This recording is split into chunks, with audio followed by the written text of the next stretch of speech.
Welcome to the Sleep to Dream Analytics Explainer video, where better sleep starts with better understanding. Pregnancy is just this time of incredible, mind-blowing change, right? But today, we're going to talk about a hidden challenge, one that shows up when you're supposed to be resting the most, during your sleep. I mean, think about it. You're so focused on diet, exercise, all the daytime checkups, but what if one of the most significant health issues is quietly developing during those precious hours of rest? Let's dig into what's really going on here. The official term for it is sleep disordered breathing, or SDB for short. And look, this is way more than just a little bit of snoring. It's a whole spectrum of issues, everything from loud, constant snoring to full-on obstructive sleep apnea, where you can actually stop and start breathing over and over all night long. And this is exactly why we've got to talk about it in pregnancy. Just look at this data. The number of pregnant people in a high-risk group with SDB more than doubles. It jumps from about 21% in early pregnancy to a frankly staggering 47% by the third trimester. That is nearly 1 in every 2 women. That is a massive shift in just a few months. So here's the bottom line. STD isn't some rare thing. It's actually pretty common, and it tends to get worse as the pregnancy goes on. And the scariest part, it often goes completely undiagnosed. Okay, so what's behind all this? Well, it turns out that the very same amazing changes your body makes to grow a healthy baby can also kind of create the perfect storm for breathing problems at night. Here's a really simple way to picture it. Think of your airway like a garden hose. Normally, air flows through it nice and easy. But during pregnancy, all these different factors can start to squeeze that hose, making it so much harder for air to get through when you're asleep. And this is where it gets really interesting because it's like a double-edged sword. On one side, you've got things that narrow the airway. Hormones cause swelling and that classic pregnancy stuffy nose, right? Plus, weight gain and the growing baby add pressure. But on the other side, a hormone called progesterone can actually help strengthen airway muscles. And a lot of pregnant people just naturally stop sleeping on their back, which can help. So your body is in this constant physiological tug-of-war. Which brings us to the most important question of all. So what? Why does this all matter?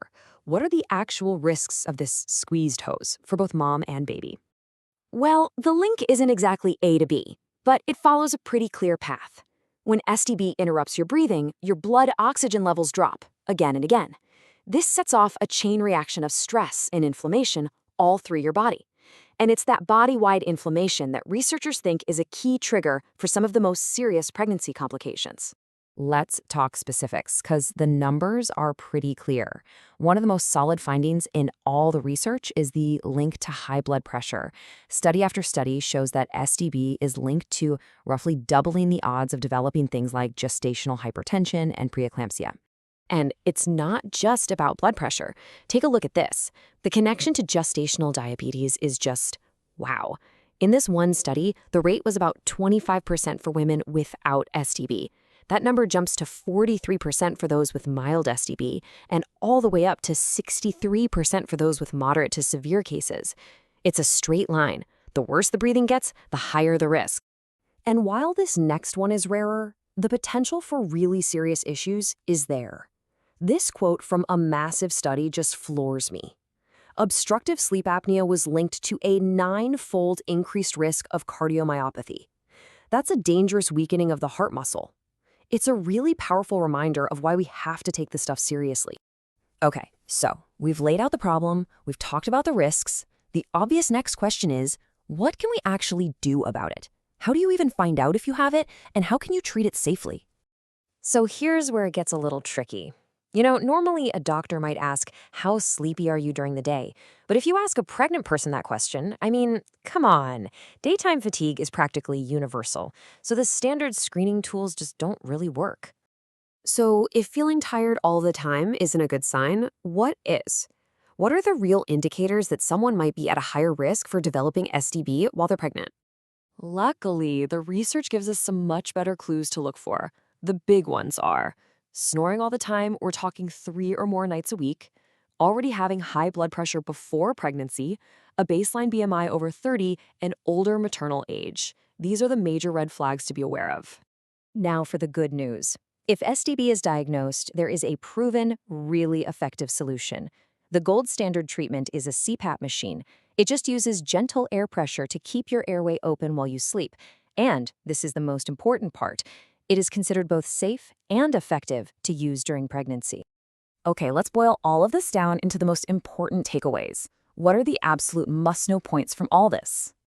Here's your checklist. First, remember that SDB increases as pregnancy goes on, so symptoms can pop up or get worse at any time. Second, know those risk factors we talked about: snoring, high BMI, age, and high blood pressure. Third, and this is the big one, talk to your doctor.